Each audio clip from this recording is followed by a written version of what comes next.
Yamisha. I do appear Kumasi say. Oh, Yadia Tonadi. Yadinia Alanche Martin and okay. And I can in Sempano. Ewo Ghana, baby, na yabi pure Asante Memu. Ayeh Boapro. Okay. Jadi turn one and your name why baby Piham. We understand the sending now, then the turning in the Asante region. You baby watching Yamiadma. Yes. And then Anima to say more cock down so our campaign, no, Anima saying. Oh, and you make pa. In fact, said the ya can be BID a dance here. In fact, Impunsia air tour from my air far, no my air tonium. Be a dance say a drew yenya Alanche Martins. And the signs and the signals no are there for Ubia when the address of airport is to see. What are the signs and signals to show? What are the signs now? Well, when the decam I mentioned on what tier for me. Why her phone now? So the first time my back my studio ni. Mo house of papa. Yeah, mechia mo ha fe. Na mechia me rasanti me musi de mechia me mama ba ko pe. The best mother in the whole world. Your friend of Fuabuatima. Oh, Kumasi ha. Say, who say me must stand elections 4 terms, me win to parliament 4 terms. And I'm a regional chairmanship, so na me lose so pay. In other words, me win elections pay, na me lose elections so pay. It mean say ube win elections now. Go out there, you will see it. Okay. The signs and the signals, amount for your the body language. Say we see a chain and in na utie nkoma amanfo di after onoma akase wi ni sa ni man nyina no etumi man hu say ade na ekoyi ana say enkoyi and of course na say ube lose so say the make no ube hu some of these signs no so and no and from what I say yes a duro me so if you say berebi me man na do kwan ma no koya na say ba bia ye gina sisi aso man Ghana no obetimi ha save ye no eye Alan sansem no obi kan ya What is obi kasa say? Na me chere say. Ti say na obi sa me no. Say because it's just said Bruno so na say entino. Ono na o say your man akwanya na obi di o me ya ni mana. Okay. And I say yes. Say Drew bi so a and I say ye nkyere say bi a line bi wo ho. By the science and then the sentence no show say. Bibia di adanse. Hwe Bible mu. Time David and Kukum Goliath. At that time, David was not the strongest personnel among the army. Or cry not army, no cry not on count. No, ya cry, you know, accidental no copy homos. You know, he called the bluff of this guy, Kofa, just a bob to every pay or two. While Nanka army for Nanka Sawa of the ammunitions and the amon. And I'm saying, Drew said. Signal never started for David to become the king of Israel. You know,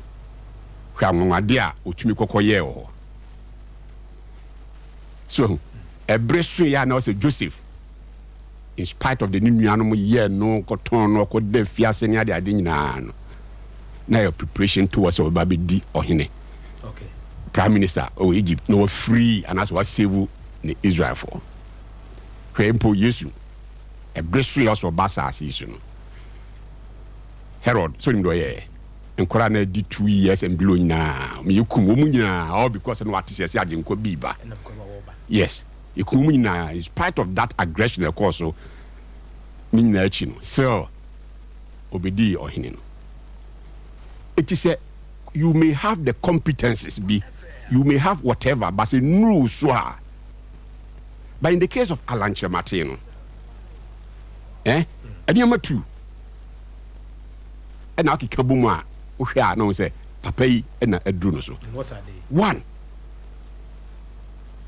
A job of strife ran apart, right? Yes. Party. Exactly. It is a party. But near to the extent to say encore as independent candidate. There was a party for a dinkai, a genitum. Now, Anna, a brass to say, party here lead the bit to say Alanche Martina. Yes. And why yes? Because we are NPP ni mapa.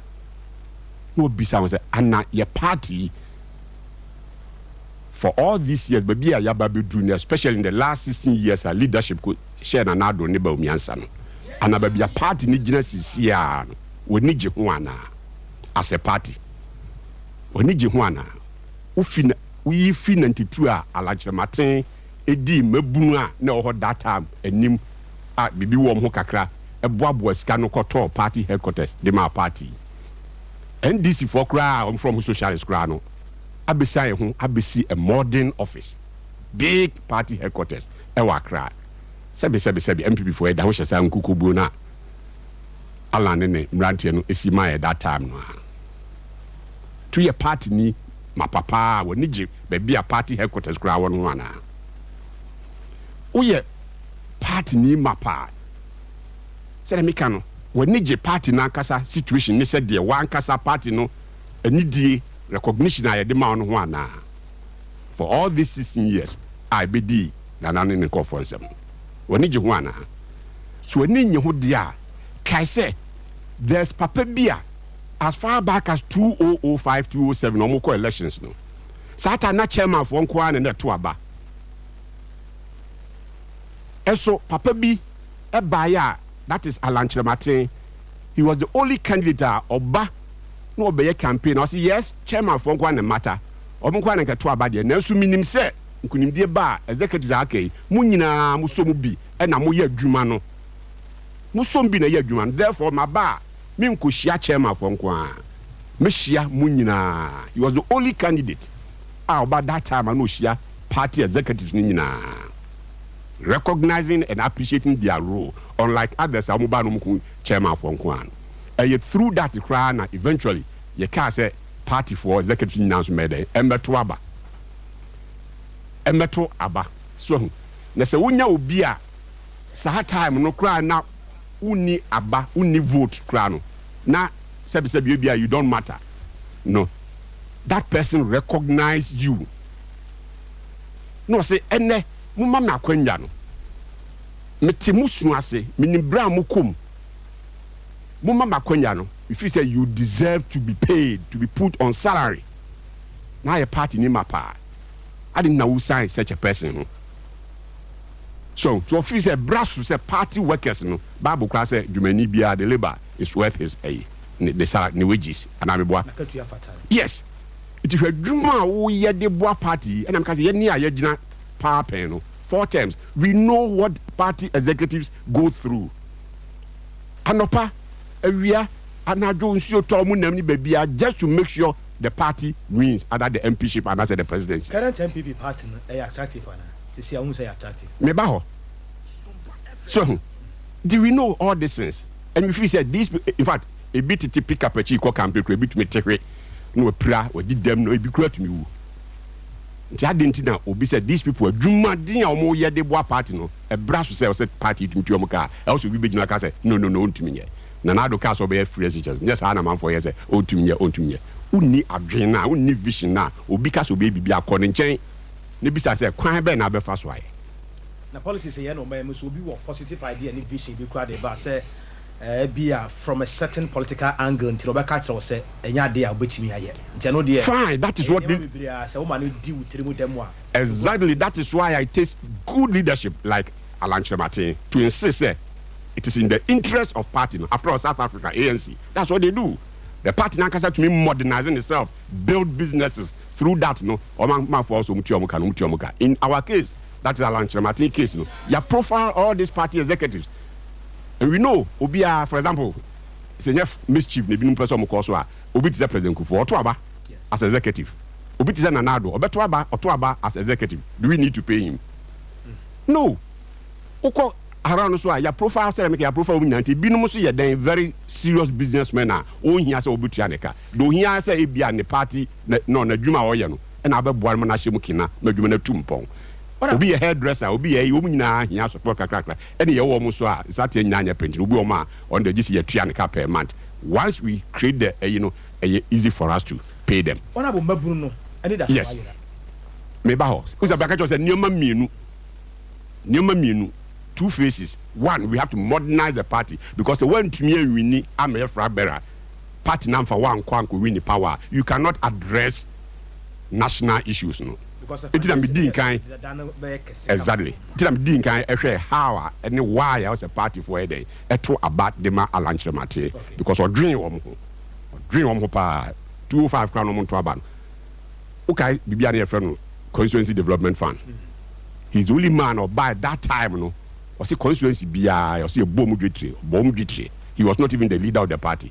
It been a card, a trotro, it been all kinds of things. Yes. And also church and SOMPA based on the also Kayani. Yes. And Ningina no Tabisi say the masses here Mabuno. Yes. Honorable. He said Mabuni need us away. As on my Ghana, Utie the Ekoso, will be a kind of messenger, a mood, what they to form say, based on a message they go from Nintendo, Ghana for her someone to about or non preferred candidate. Mabuno, you need us over here for now. We a driver. Near my car for free. Kumasi Kwakra. Or say, which me drive from Kumasi, no ako, Ejuso, no ako Konongo, no ako, now because I no could do Nkoko, so no Drakra. Into one man building that way now, mammy, would me fee. Friend is a Kumasi, and after me who come Koko and San Masaba, see, Ejuswa. Yes, yes, let's summarizing easily. First things first. So them kind of first hurdle is to clear the FlagBearership racing. It's a month for anti-as year. That your war for the nation in it will not so it is a side nipa that time no crown or dream who shall see to me the constituency development fund eba. Na say ne or say akonya no akonya ni besi mi na so a e betimi ahwemo asetemu ya ye ni na chini. Then when we near we no again said the make us a drew so na drew so. Hwe the times and the seasons, Ghana, you always see, I said, yeah, bisa me. And Mabru and the Ghana for ye how pa, they say.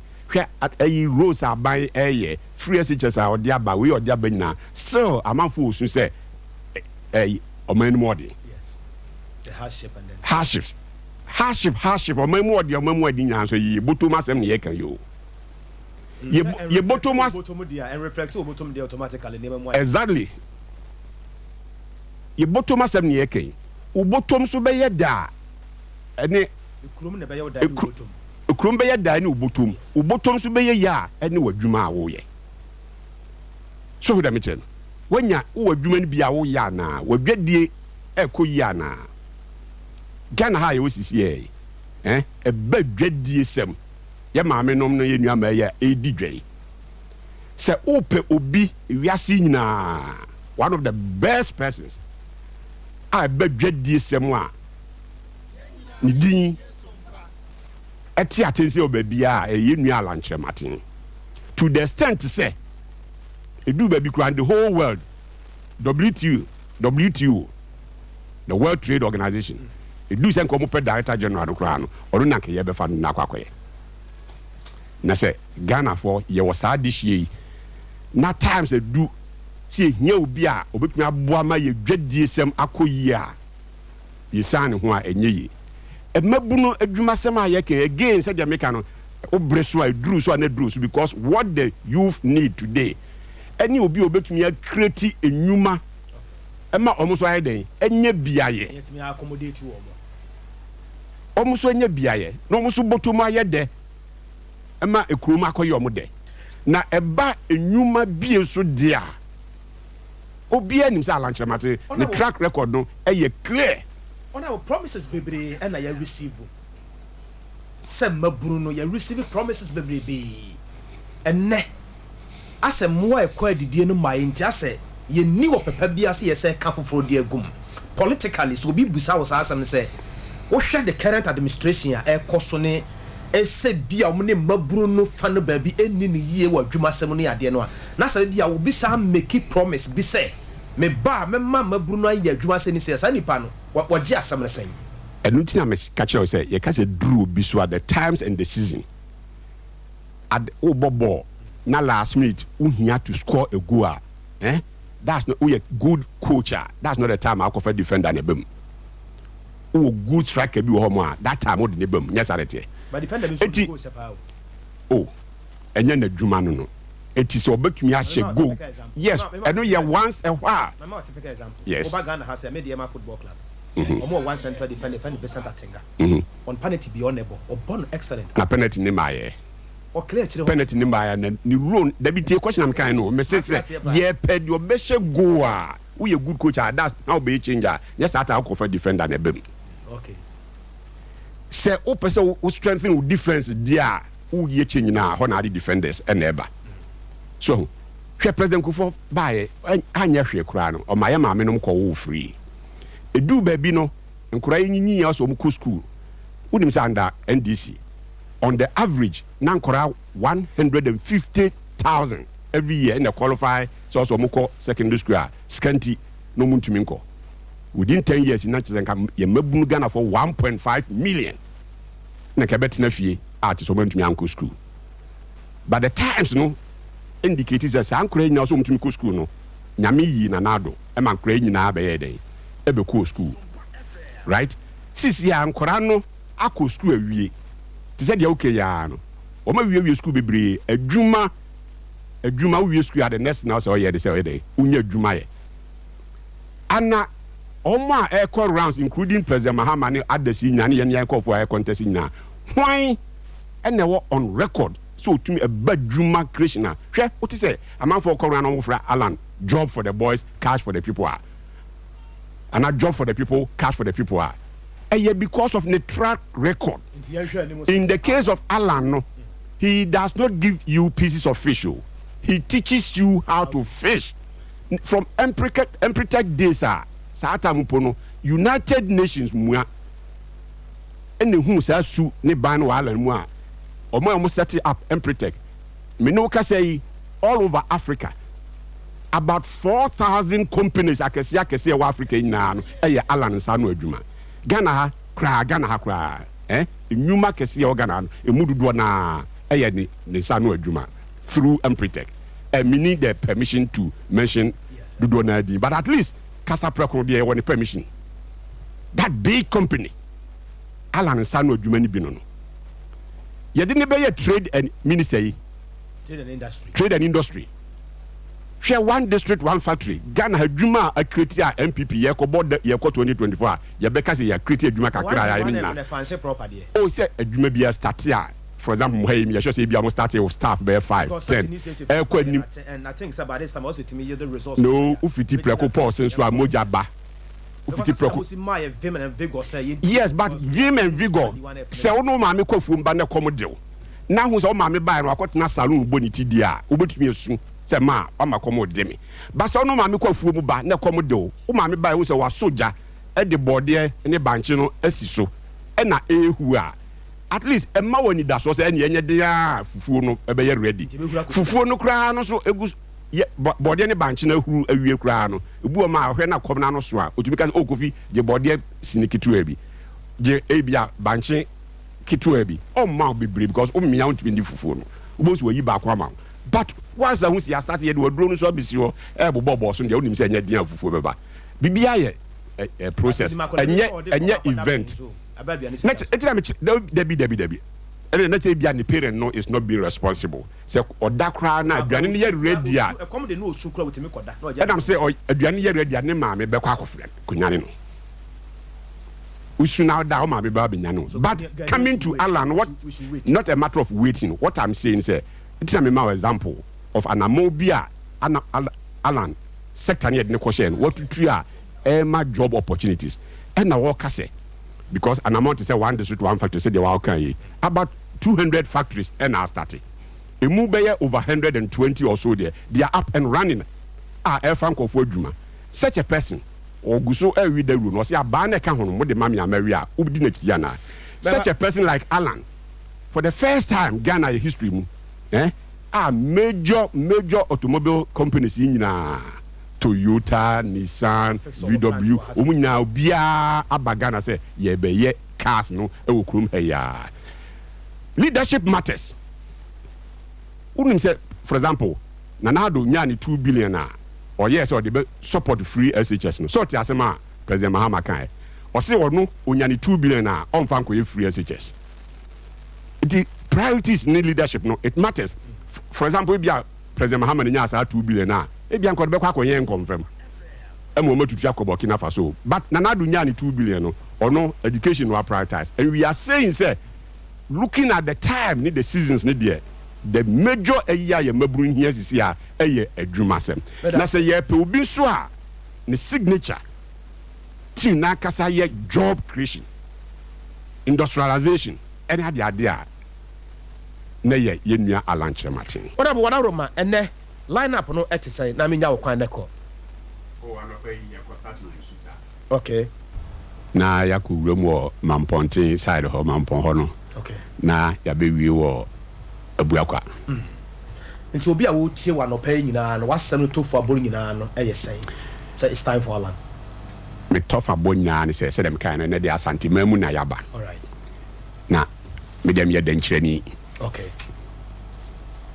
yaba Asante Mamu e de adesrede e na e ba beto manim na ya sre mo say Asante man enyenyem bia monya akwanya se mo benya the number 1 slot the presidency a senye obi personal interest and of person override Asante man interest a adentina Asante man eja number 1 slot presidency no ato ho na makwa pre vice okay is this asema e was obi a wa Ashanti region bia bisa no say monya kwanya se mo benya the president na kasa free Ashanti region adentina obi catch us at the bi e ma yenko for the president na kasa na yenkonko je ne vice minua se wo pama akoko ma no be wura wujare a yensan ho nko portrait fa se wo kotofo fro aba tera se wo chine wa odi nsu ase sopreko na we kura de me patch say me ayi Louis or say I can't think far ade papa na kasa ba ofie yen central for the because ade papa ofie a oye ade papa na kasa ba ofie a obi fi ofie obeka da bi yen pen no yen konko yi the second slot obi obeka sa bia so we say ne personal interest binti e no wo kasa but Asante man overall interest ne there etine ye call opimso ho na kasa no o se me there kodwo kire Martin me ne hwe o me di nyame ene sikadwa ene tawachi nanka minimi Asante for de kamo sikadwa na kire Asante honhom ni ayi ni nyina na mo de time mu na chi no nti individual bia ni na mu a o mpese mu betray Asante man no mo hwe o mu yi minimum 25 26 there asabene be dane foforo na 25 26 August dey send the prapra kwam about one na kasa na November yes start wo ba bia ansa na exactly when dey there 5 ni ye pen dey nya dia ye be wuram the here pa no ye November no and the 26 will give you the hope me say no dey enim say ye be wuram e dan deal but even November dey no kra nso no ye nim say nyame tiasefo etiase no ko ade eduru ye nua lanche Martin so a ona obedi party enim abedi Ghana nim na wasesa Ghana ye shebre. But as one abo ben Ayeh, member of the campaign team at the Mayura Alan Kwadwo Martin. Yeah, that's no pay for your time. 24 minutes after